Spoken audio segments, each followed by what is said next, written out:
as you can tell. Any requests? Dancing Queen! Who? Dancing Queen! We don't do foreign music. Oh, come on! None of that Euro rubbish, no. Sensible music we do. Last chance to request it before the group gets sacked. Rock and roll, did you say? Here we go now.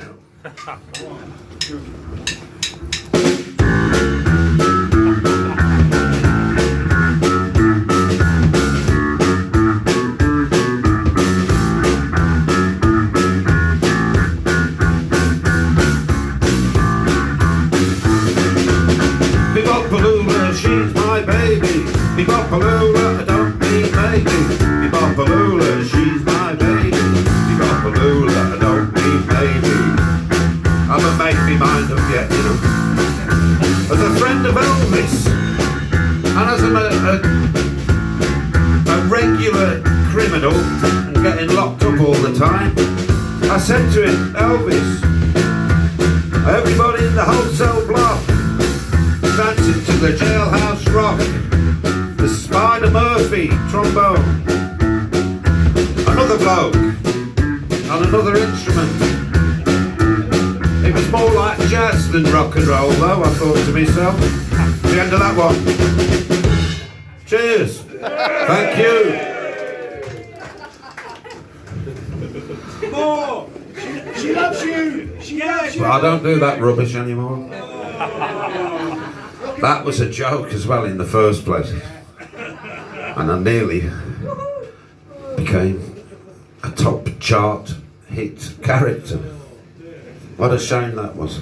Actually, it was in the days when there was top 30. And then about a week after, they decided to have a top 40. And I got to number 32 the week before. And the following week, I think it dropped to about 87. The following week, that was it. Gone. So, but I did get to do Pebble Mill at 1, so that was one good thing. And because of that, this happened. Yes, silence is required. I went to see Aston Villa once. You were there, were you, mate?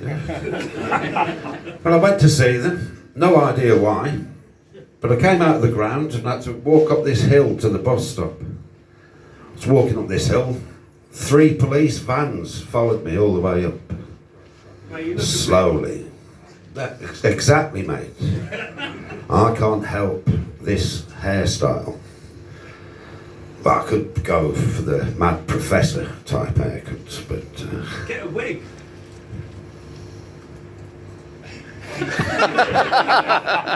That's such a rubbish thing to say. Why would I want to wear a wig for starters?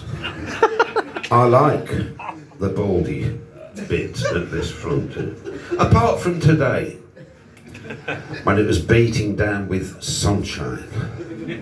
That's the kind of day I don't like. Anyway, I was halfway up this hill.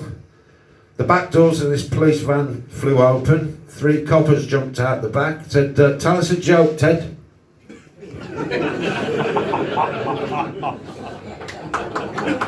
Thank you, that's true. I don't do jokes anymore. I thought Tell us a joke, Ted. I don't do jokes anymore. Tell us a joke, Ted. Ted, are you a blues fan, Ted? Not anymore, no. Not since they got relegated. I'm a glory hunter type of bloke, you know. Bottom of the championship, they're my kind of teams. I'm now a Plymouth Argyle fan. Well, I am actually, because I live in Torquay. And Torquay are rubbish, so again, being one of them fickle football fans, I decided to support Plymouth. Till next year. Then I'll support Exeter City. I live in Torquay, by the way. Yeah. It's a great place, yeah. Sort of place, Here's an example. I had a next door neighbour once, and it was Christmas time, and my cousin had come to deliver some gifts for the kids. So I went out in the street, on the pavement. He popped in the street. This woman from next door came up down, put 2 empty milk bowls on the step for the sole purpose of eavesdropping. And you say, how do you know that? And I say, there's no milk round in our street. So, I'm fairly astute, you see.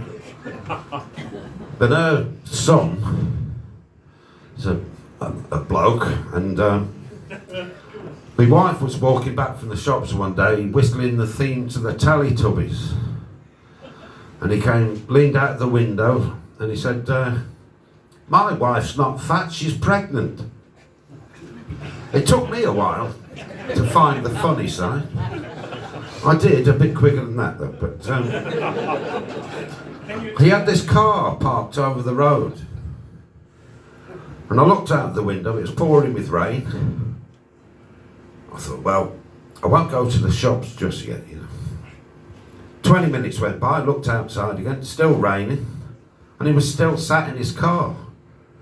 I was thinking, what's up with him now? Because these things happened every day, by the way. So I could be on for hours telling you different stories. I'll just leave it at this one for now. I thought, what's he doing there? Anyway, 10 minutes went by, knock at the front door, the police were there. They said, excuse me, sir. I said, what now?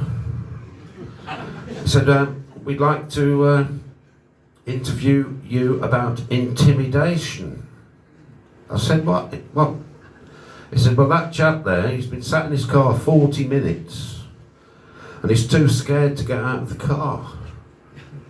I said, well, it's not my fault. I said, he only lives 8 yards, he could easily put a coat on and walk across the road in the rain, I said to him. They said, no, that's not the point, sir. He's worried. His frozen food will thaw out in the boot. He's done some shopping at Iceland, and them were the days. So it's good.